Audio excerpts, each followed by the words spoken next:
welcome back to the Milk Commanders podcast, where we explore parenthood one episode at a time. If you're new, welcome. We are thrilled to have you join us, and if you're a regular listener, thank you for being part of our community. I'm your host, Dee. And I'm your host, Nhi. One of the most stressful things I've found about being a mother has been worrying if my kid is having enough food. There are times when he might love something and devour it one day, only to hate it the next day or the next week. Super stressful. And a fun fact, did you know that kids may need to try or be exposed to something 10, 15 times before they start to think about trying it? Did you know that? I did know that. Although someone told me it was 36 times. So I was like, no way! Going back to a previous episode, I don't just feel like they're PA now. I also feel like they're dietitian because now we've got to think about all the food and are they getting enough? I have the same worries, right? Are they getting enough nutrients? Are they eating enough? Full stop, let alone the nutritional factor. And I know it's an essential part of life, but I'm going to say it. The phase where they were learning to eat was my least favorite. I hated making the purees. I hated the baby-led weaning. I hated the trying to give them something and then let them wait to see if they've got an allergy to it. The gag reflex, that would give me heart attacks. I thought they were choking and it would stress me out. The sticky fingers, messy floors, all of that, it still gives me anxiety to this day.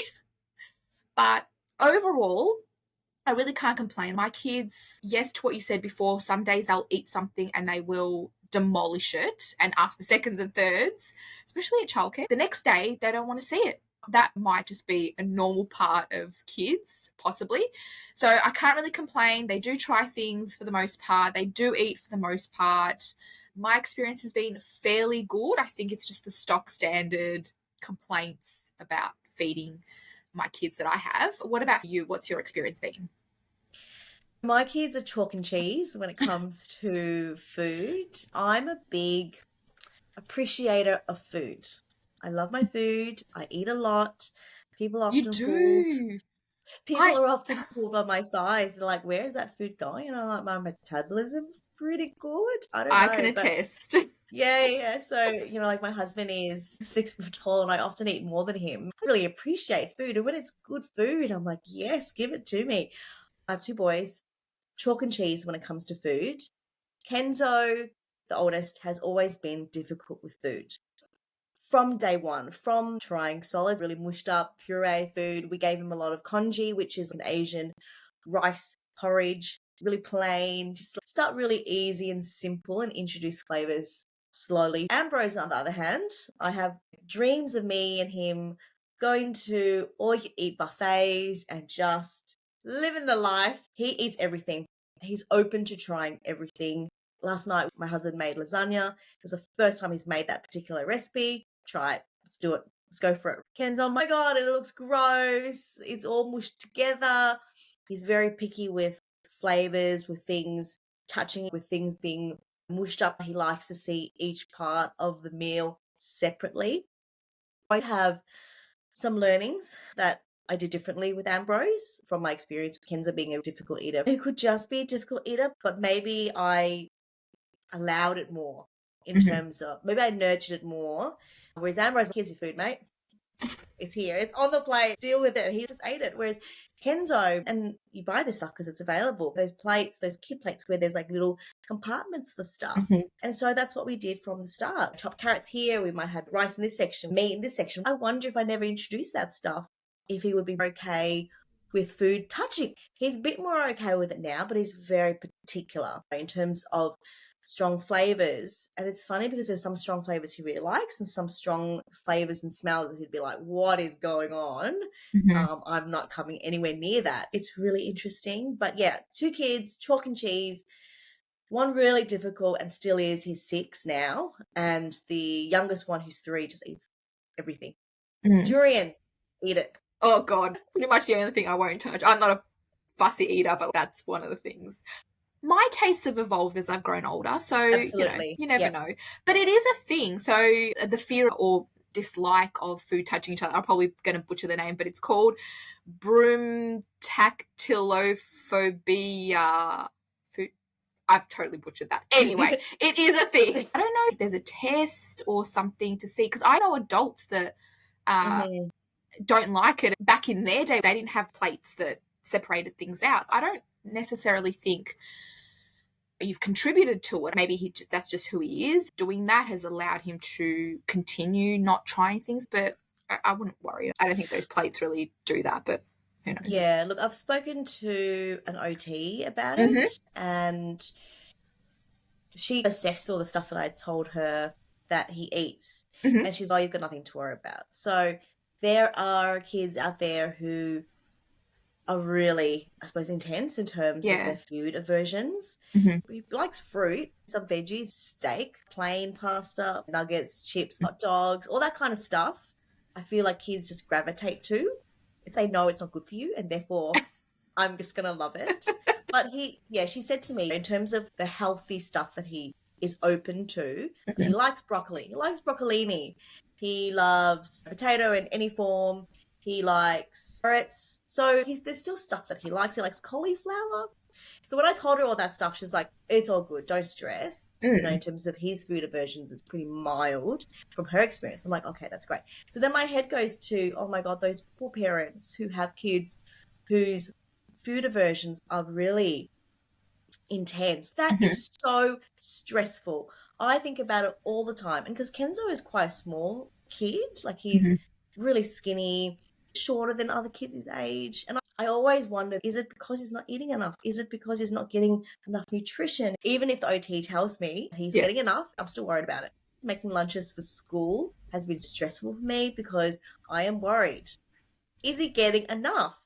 It's going to be a worry for the rest of our lives, especially when kids come home and half their lunch hasn't been eaten. They go through phases, especially when they're growing, they'll smash everything, and then the next couple of days they just won't eat, or they'll eat very Mhm. minimal. And you're like, what's wrong? What's going on? And are you sick? What am I doing wrong? And we always put the guilt on ourselves, of course. What am I doing wrong? But it's just some days you're hungry, some days you're not. You can't win, really. But yes, I know people who have got kids that I think one of my friends is it's a choice. Like her kid, it's a choice. It's not, she doesn't have an aversion to it because of like allergies or anything like that. Like she just is a picky eater because she just doesn't want to try stuff. She's stubborn, all that jazz. But then, yes, you get kids that will only eat a particular type of food or very plain food, like no salt, no pepper. And so you have to carry food with them everywhere because they won't eat at a restaurant, not even chips and nuggets. So, yeah, it would be a nightmare because it's already stressful. To your point, you want to make sure that they're healthy and that they have enough energy to play, to learn, and that they're fed, not hungry, that they're not underdeveloping physically as well as mentally. And Mhm. so, yes. Okay, let's talk about your tricks.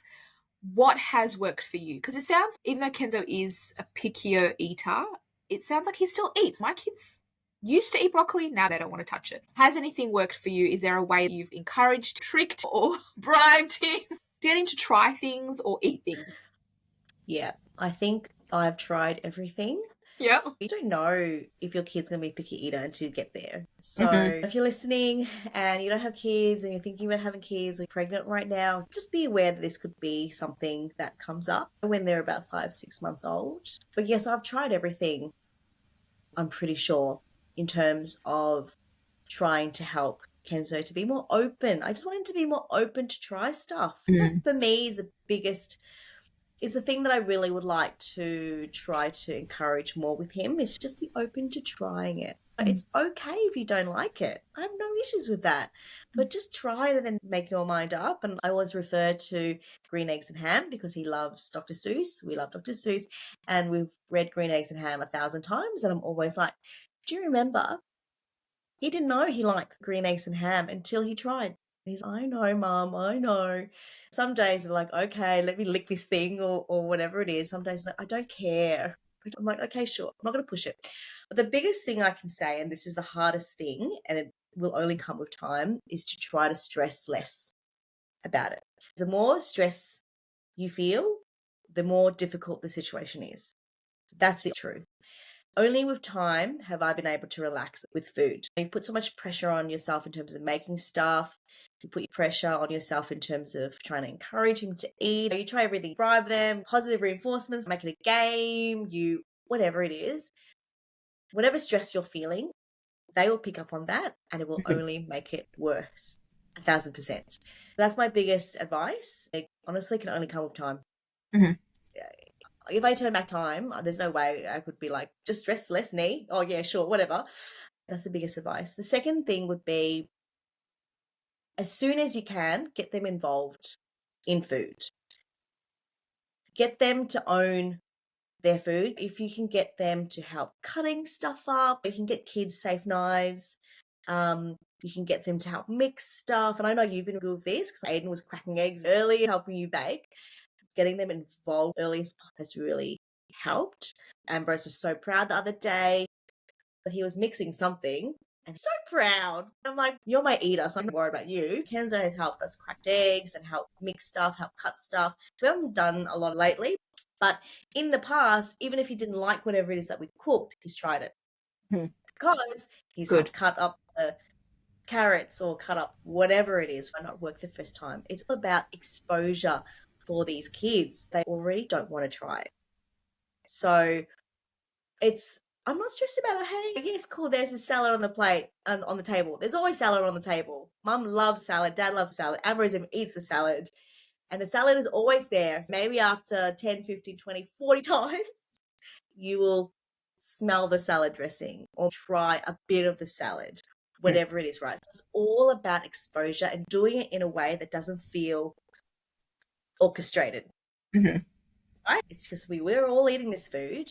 So give it a go whenever you want. It's all good if you don't, but it's here if you do. No pressure. And the other thing is, and you can decide if you want to do this or not, but we've always been against making him his own special meal.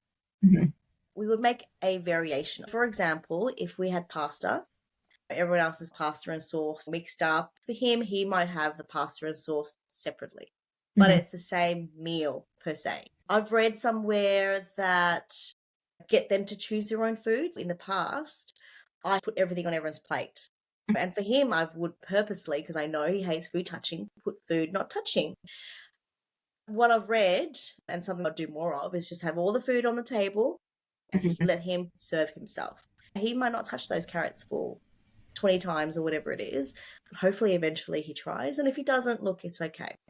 It's about exposing them to lots of different options so that you're not limiting to chicken nuggets every night with chips, that you are offering different options for him. And the last thing that comes to mind in terms of, I think has actually really helped, is educating them in terms of food and trying to create a positive relationship with food. Because as an adult, and I know I speak for lots of adults here, but a lot of us don't have healthy relationships with food. I often don't have a healthy relationship with food because I gorge myself. I eat a lot. I should not eat this gigantic bowl of whatever it is. It's ridiculous, but I will because I love it. I feel absolutely full after. That's probably not healthy either. I'm not listening to my body. So I'm really trying to educate my kids on it. Food is not a bad thing, even unhealthy food. Food is food. We need it to live. Our body needs certain things to be healthy. We try to eat healthy. It's okay if we have a bit of chocolate or whatever it is. It's not a crime. You don't have to feel bad if you have chocolate or sugar, but let's make sure we balance it out. So Kenzo is aware of that stuff.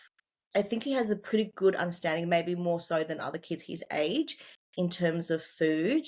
And he's, regardless of him being picky, I would say his relationship with food is okay, in that if he's full, he's going to stop eating. I'm trying to educate them in terms of trying to listen to your body and trying to be balanced in terms of that stuff. It's hard because they want chocolates, they want lollies. I'm like, it's okay, we can have that stuff, but let's also put stuff in our bodies to balance it out. That's a lot of good key takeaways. One of the things I just want to unpack quickly, because I had the conversation yesterday or the day before, when you were talking about putting things separate on the table and letting the kids take what they want. At childcare, so I was talking to Amelia's childcare educator literally yesterday, I reckon, and they were talking about how they've just recently changed that. So previously, the previous chef used to make everything in one. The kids would still serve themselves, but everything was in the one bowl or two, depending on what the food was. Mm-hmm. But now they've started to separate everything. And what she's noticed is all the kids who used to eat everything, used to eat the vegetables, used to do all of that, now don't.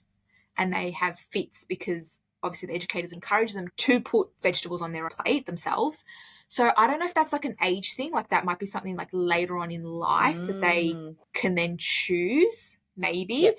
But she's found that it's actually done the opposite. Look, it depends on what the goal is, right? If the goal is to give your kids autonomy and let them make their own choices, sure, obviously separate it out. But if your goal is to get more vegetables in them and make sure that they're eating a balanced diet, then it might be worthwhile mixing it all for them, but still letting them serve themselves. Because I think that's really important, like that letting them serve themselves component.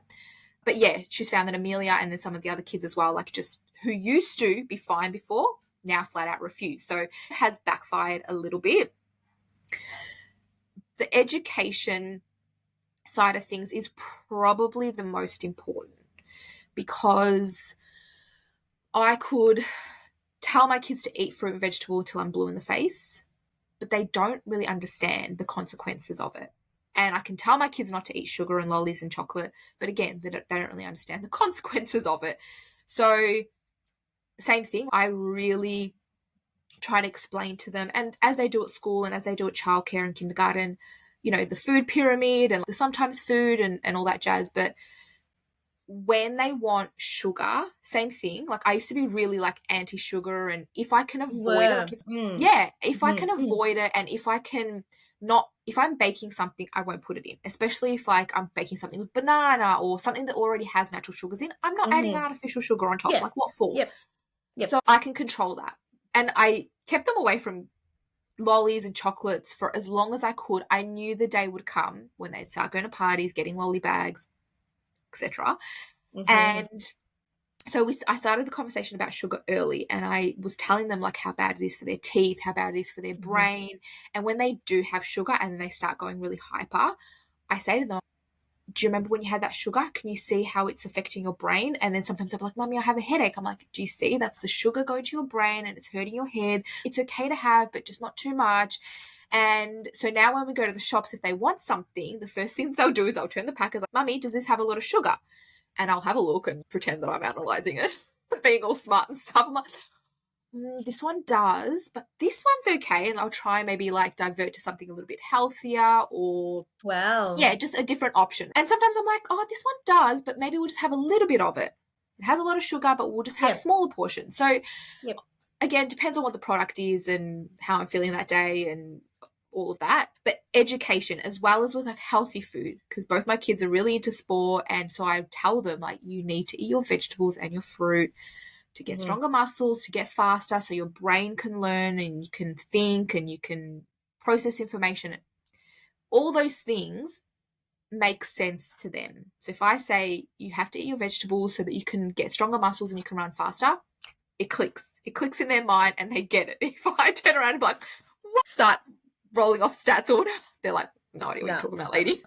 Yeah, it's the what's in it for me mentality. Yes. So adapt that for the kids and make sure obviously it's appropriate for their age and level of understanding. As humans, what's in it for me? Why would I? Why for me? Why should I listen to you? Why should this be good for me? Whatever it is. But you brought up a really good point, was that in terms of their food aversions or food, how open they are to food, it could change depending on the environment. Because with you, and being their parent, and if you're listening, probably their mum, they're probably going to be really picky with you because they know they can be the real, this is what I'm feeling with you. Whereas at childcare, yes, they will still get tantrums and they'll still get no's. But yeah, Kenzo ate pasta with sauce at childcare. Yep. And I would have a chat with the director, who we were really good friends with, and she'd be like, what are you talking about? He eats it. Yeah, he eats it every time. I'm like, what? What do you mean? Oh my God, no. And I'm obviously good, but upset because he didn't do it at home. So just be aware of that.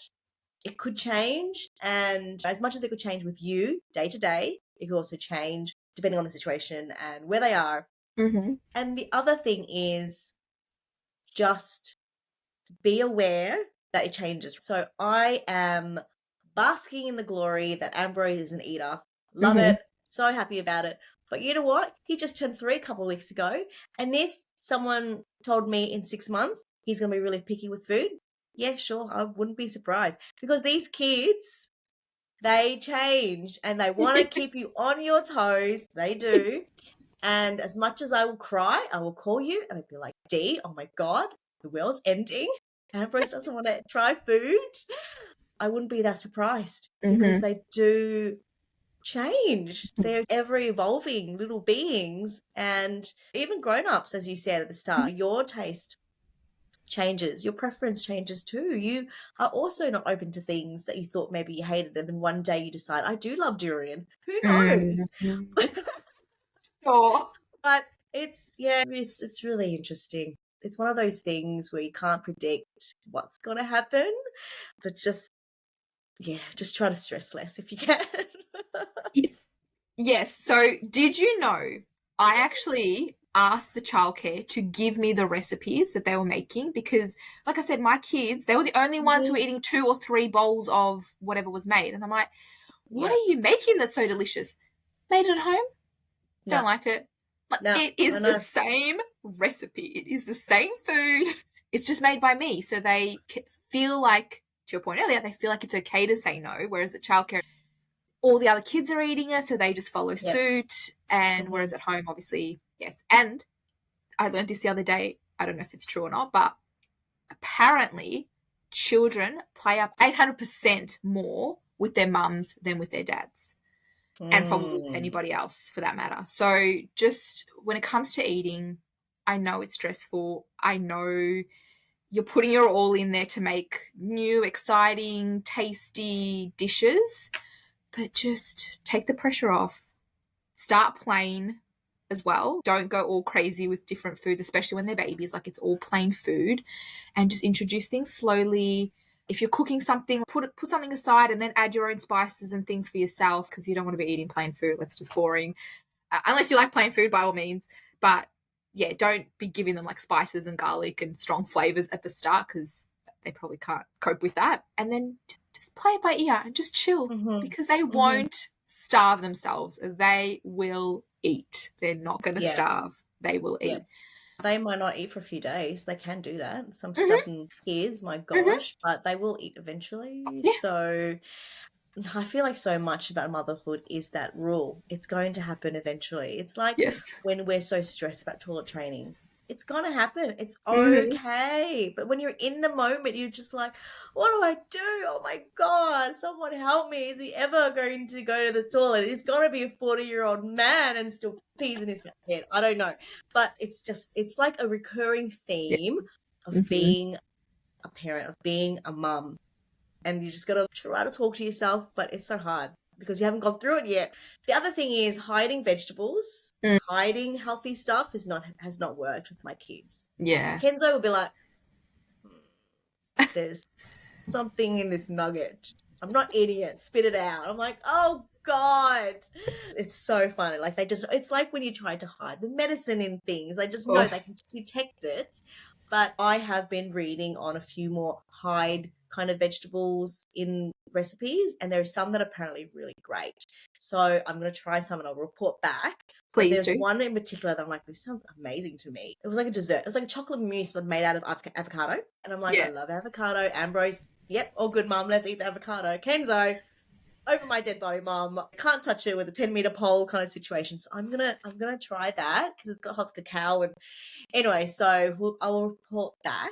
But Try it. I don't have high hopes because avocado has a very distinct taste. yes, and I he's think I've tried very it before, okay. All and right. like on myself, not on the kids. Like I've tried it Yes. before, and I can taste Yeah. avocado. So Yeah. Amelia's fine. She loves avocado, so I just give it to her. I haven't tried it with Aiden, but he doesn't like it, so I don't think he Yeah. would. Yeah. You know, Yeah. you never know. Yeah. Yep. There's got trial and error. There's got to be a recipe Just out there that try you it. can get Just away try with. it. Just try it. Yeah.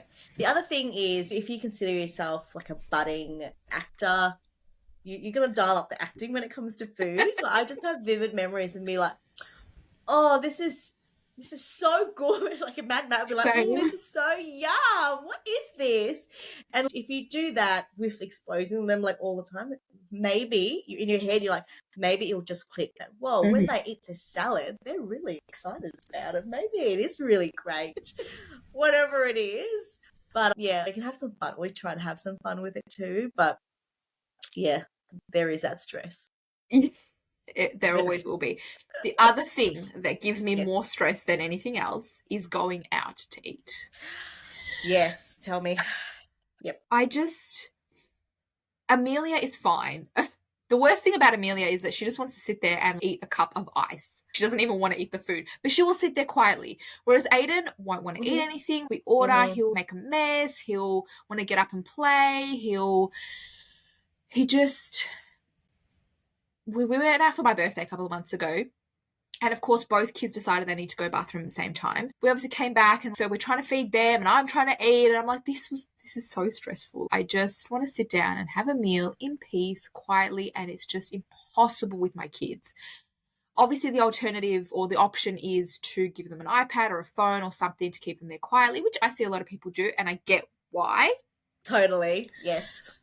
But at the same time, I'm not going out to a restaurant. Maybe if it was like in a group of people and I really needed them to be quiet, but I'm not going out to a restaurant to have them just sit there on my phone or on an iPad. And I think it sets that precedence as well that they will get a phone or an iPad. And I think the other thing that kind of comes to mind about precedence as well is with food especially, it's what you expose them to when they're little, where you can at the appropriate age, is what they know, and they won't know any different. One of the things that I actually heard, which I wish I'd done earlier, was, and I can't even remember who it was from, but they taught their kids that fruit, like blueberries specifically, were a treat. And so where I went wrong is we have fruit every night, but then there's treats, which are like the sugary treats, like the processed treats are the treats. Instead of introducing treats as healthy food, which is my own bad upbringing and my own bad relationship with food, is that when I've done something and I'm really proud or I'm exhausted or tired, I will go to the processed foods instead of going to the healthy food. So I want to try and change that. But yes, back to restaurants I avoid like the plague because it's so hard. What are your kids like at a restaurant? Oh man, eating at a restaurant is stressful. Yeah. I just have to say that friend of yours who introduced the berries as treats, that is genius. Right? Oh, damn it. Everyone do that. That is such a great idea. My God. But you know what I've done, just similar tone to that, is if we ever have KFC, McDonald's, for me, and this is just what I call it so they understand, I call it lazy food. And I say, it's not a treat. It's absolutely not a treat. I'm really tired tonight and mummy is feeling really lazy and I'm so sorry that I'm not going to cook a meal at home, which is always better. And do you want a happy meal tonight? I'm sorry, it's not as good. Like literally, that's why I say it's junk food. We're allowed to eat junk food.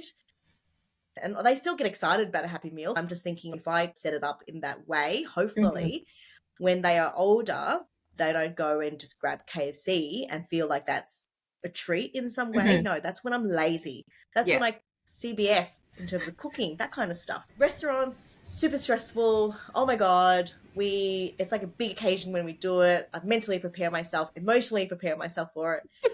Talk to them about it beforehand. There's a few restaurants we go to. There's this Vietnamese restaurant we go to that's close to my mum's. They know us. We've been enough times. If the kids make an absolute mess, all good. Not an issue for them. And I still feel like I still tidy up a little bit. There's rice everywhere, that kind of stuff. There's a pub that Matt and I used to go to all the time, again, close to home. And we brought the kids recently. There's a big playground there. Right? Yes. So we all sit down, we order our food, and then one of us takes them to the playground once the food is being cooked.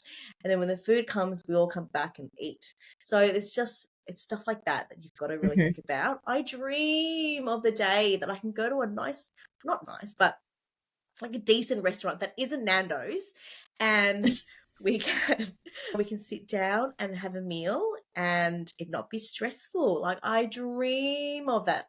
I dream of it. I can't wait for that. Mm-hmm. And I see families go out and I see them eat. The other day when where were we? Oh, I can't think of, I don't know. I'm not sure where we were, but there was a dad and he had two kids and they were older than our kids.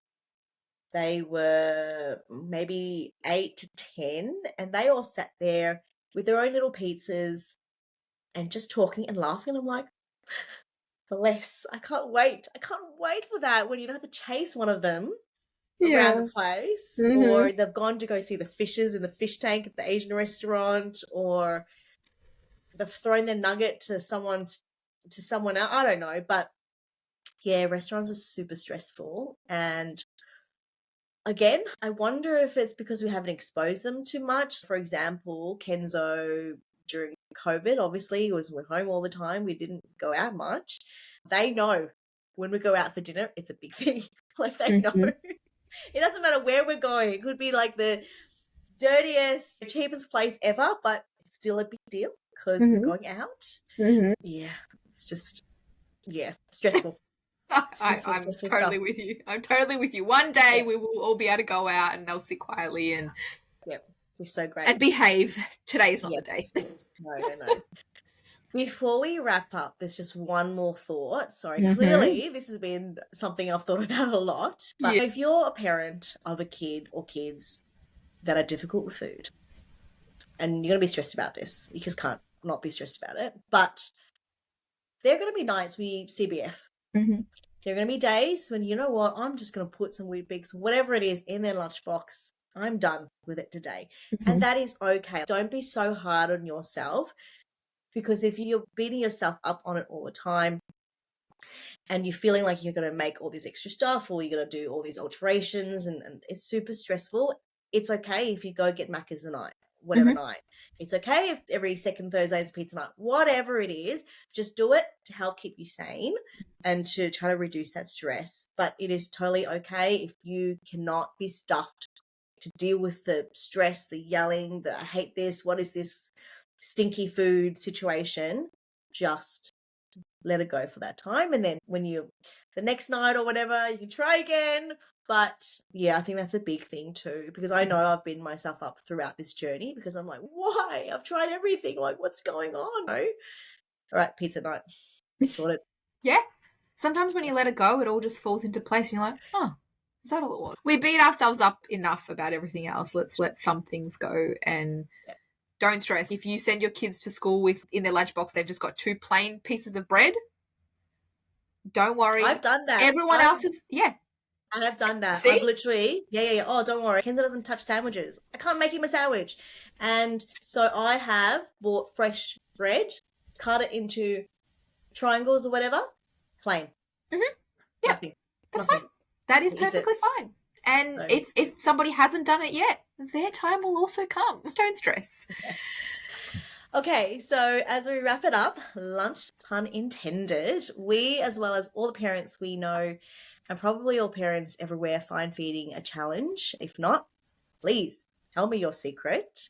What we suggest is to not force kids to eat something that they don't like. After all, there are foods that we as adults don't like. Durian, for example, for D.